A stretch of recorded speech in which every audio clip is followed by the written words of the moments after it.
Comme pas mal d'entre vous, bien que je ne sois pas démocrate, apprendre qu'on va se taper l'autre tête de nœud pendant encore 5 ans, je l'ai eu un peu mauvaise. Je connaissais le résultat avant qu'il arrive, et de mon âge critique, je n'avais connu gouvernement aussi malfaisant. Et voir qu'il est reconduit fut un peu douloureux, mais c'est logique. Les jours passent, et le hasard m'a ramené au livre Chevaucher le tigre de Julius Evola, qui est un peu le guide de survie de cet âge de fer. Et, pensant à Macron, je suis tombé sur ces quelques lignes. Dans certains cas, il n'est pas du tout paradoxal d'affirmer que l'homme vraiment compatissant devrait essayer de rendre la vie difficile à son prochain, que la vertu la plus haute s'émousse et s'atrophie dans un climat de facilité, c'est-à-dire quand l'homme n'est pas contraint de s'éprouver lui-même d'une façon ou d'une autre. C'est là un lieu commun et peu importe, pour le résultat final, que dans ces conditions, par le jeu d'une sélection naturelle, une bonne partie tombe et se perd. Bon, je veux bien que pour les non-initiés, ce ne sont que de vagues élucubrations métaphysiques. Mais il n'en est rien. Les vieux textes que l'on peut lire dans beaucoup de religions et traditions à travers le monde évoquent la période qui vient, et ce qui se passe est totalement dans l'ordre des choses. On va en chier, mais notre âge de fer préfigure le retour à l'âge d'or. Avec un peu de chance, on verra ça de nos yeux. Bon, je conçois que contempler le déclin, c'est parfois un peu douloureux. Mais nul ne nous oblige à contempler l'abîme. Suffit de s'en foutre. Sans les informations, t'as pas à supporter les mensonges et la propagande de l'État. Sans les réseaux sociaux ou les sites de vidéos à la demande, t'as pas à contempler la dégénérescence. Dans la vraie vie, ça n'existe pas, les gens que tu vois sur Combini. Si tu montres ça à n'importe quel gars de la campagne, il va te dire « Qu'est-ce que c'est que cette baltringue ?» S'il avait un vrai travail, il aurait pas le temps de se plaindre. Mais il y a encore tellement de beau autour de nous. 50 kilos de livres suffisent à nourrir une âme pour une vie. 10 mètres carrés de jachère suffisent pour éduquer par l'observation une âme qui cherche à comprendre. Être convive de Pierre n'est pas inné, mais avec un peu de patience, ça finit par arriver. Être convive de Pierre, c'est voir le chaos du monde sans en être affecté. Être comme le voyageur contemplant une mer de nuages, mais contemplant le déclin avec amusement en s'appuyant sur sa canne fusil, avec un brin de mépris satisfait dans le regard.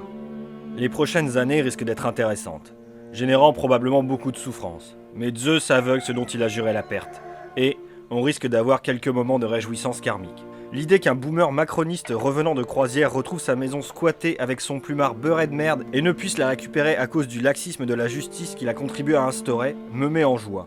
Je suis également assez pressé de voir comment se passe concrètement le vivre ensemble entre ces tarés de woke et le wahhabisme. Mais bon, trêve de mesquinerie. Ce qu'il va se passer est assez facile à savoir, car nos ennemis ne s'en cachent pas.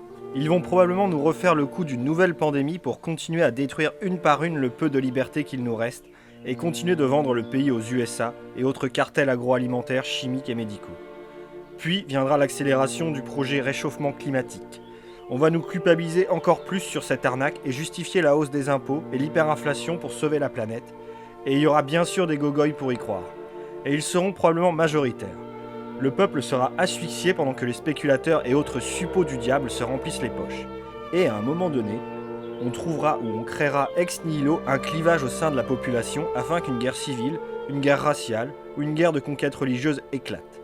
Ce qui donnera l'opportunité à l'État d'augmenter son emprise et de se débarrasser des gens trop gênants qu'ils n'ont pas encore pu éliminer jusque-là. C'est un procédé classique. L'horizontalisation des luttes, ils sont 1%, nous sommes 99%. Mais ils arrivent toujours à nous diviser. Je vais vous raconter une anecdote qui illustre mon propos. Je me suis tapé des mois de gilets jaunes à la ville. Un été de manif contre le pass sanitaire, et il s'est passé 2 fois de suite la même chose. On était une petite bande, dont quelques têtes connues par les crasseux qui s'appellent entre eux antifascistes. Aux premières manifs, pas de soucis, ils n'étaient pas là.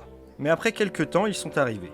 De notre côté, on n'avait pris ni drapeau ni bannière, et on ne revendiquait rien d'autre que les revendications de la manif.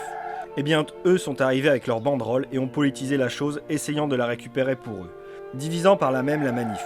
Donc petit à petit, les gens ont déserté pour plusieurs raisons. Déjà car ils ne voulaient pas marcher derrière des drapeaux rouges d'ados bourrés à la 8-6 avant l'heure du goûter, ou parce que la violence des quelques estafilades que nous avons échangées avec eux leur a fait peur. C'est comme ça qu'on fait échouer des mouvements populaires. On appelle ça être un idiot utile. Ça scande à bas l'État, les flics et les fachos, et ça sert l'État par son action de diviseur. Mais revenons au cabinet de voyance. Après cela viendra l'instauration d'une gouvernance globale. Pour notre bien, bien évidemment. La masse l'acceptera. Ces cons-là n'ont même pas compris que leur gouvernement ne servait pas l'intérêt du peuple, mais celui d'entités étrangères. Quand on est rendu là, tu mérites ta laisse. Et faut pas les plaindre. Ils mériteront ce qui leur arrivera. Respecter le libre arbitre des autres, c'est important tout de même. Du coup, d'un côté, il y aura les pucés, vidéosurveillés, avec leur crédit social et leur passe biométrique, qui payent avec un scan rétinien et apprécient leur vie de robot. Puis il y aura les autres. Des clans ou communautés à droite à gauche, perdus dans des vallées, dans des forêts.